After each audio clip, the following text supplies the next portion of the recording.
அனைவருக்கும் வணக்கம். என் லைஃப்பில் இந்த மாதிரி ஒரு பெயின்ஃபுல்லான ஒரு சுச்சுவேஷனை நான் ஃபேஸ் பண்ணதே கிடையாது. மனசு முழுக்க வலி வலி மட்டும்தான். இந்த சுற்றுப்பயணத்தில் என்னென்ன மக்கள் பார்க்க வராங்க, அதுக்கு ஒரே ஒரு காரணம் தான், அவங்க என் மேலே வச்சிருக்கிற அன்பும் பாசம். அந்த அன்புக்கும் பாசத்துக்கும் நான் எப்பவும் கடமைப்பட்டிருக்கிறேன். அதனால தான் இந்த சுற்றுப்பயணத்தில் மற்ற எல்லா விஷயங்களையும் தாண்டி மக்களுடைய சேஃப்டி, அதில் எந்த காம்ப்ரமைஸும் பண்ணிடக்கூடாதுன்றதுக்காக தான் அது என் மனசில் ரொம்ப ஆழமாக இருக்கும் அந்த எண்ணம்.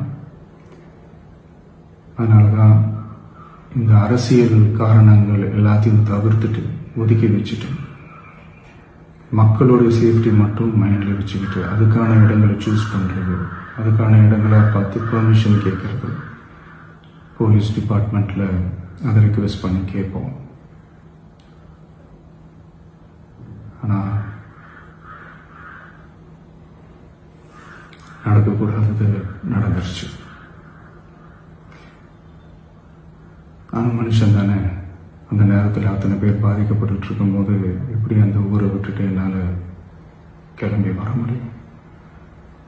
நான் திரும்ப அங்கே போகணும்னு இருந்துச்சுன்னா அதை ஒரு காரணம் காட்டி அங்கே வேறு சில பதட்டமான சுச்சுவேஷன்ஸ், வேறு சில அசம்பாவிதங்கள், அந்த மாதிரி எதுவும் நடந்துடக்கூடாதுன்றதுக்காக தான் நான் அவாய்ட் பண்ணேன்.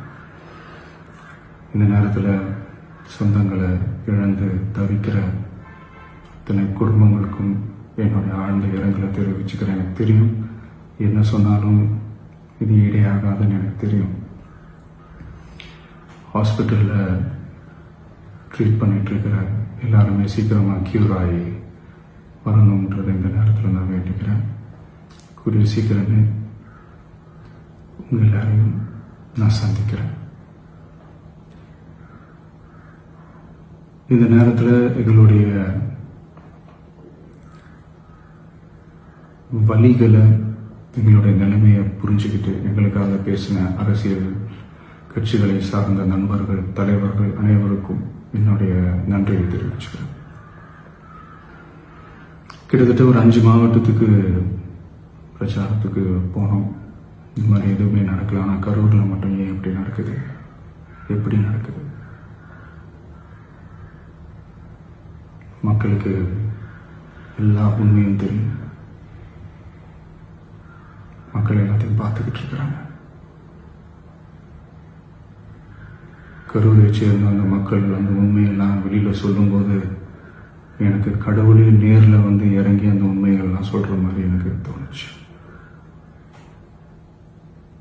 சீக்கிரமே எல்லா உண்மைகளும் வெளியில் வரும்.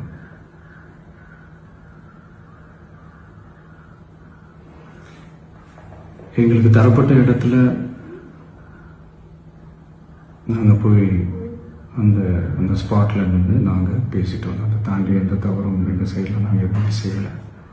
பட் இருந்தாலும் எங்கள் கட்சியை சேர்ந்த நிர்வாகிகள், தோழர்கள் மேலே எஃப்ஐஆர், அது மட்டும் இல்லை சோஷியல் மீடியாவை சேர்ந்த நண்பர்கள், தோழர்கள், அவங்க மேலே எஃப்ஐஆர்லாம் போட்டு இப்போ பிடிச்சிக்கிட்டு இருக்கிறாங்க.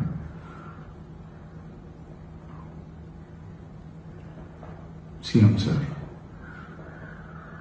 உங்களுக்கு ஏதாவது இந்த பழி வாங்கணும் அப்படின்ற எண்ணம் ஏதாவது இருந்துச்சுன்னா என்ன வேணாலும் பண்ணுங்க. அவங்க மேலே கை வைக்காதீங்க. நான் ஒன்று வீட்டில் இருப்பேன், இல்லை நான் ஆஃபீஸில் இருப்பேன். என்ன வேணாலும் செய்யுங்க. நண்பர்களே, தோழர்களே, நம்மளோட அரசியல் பயணம் இன்னும் ஸ்ட்ராங்கராக, இன்னும் தைரியத்தோட கண்டினியூ ஆகும்.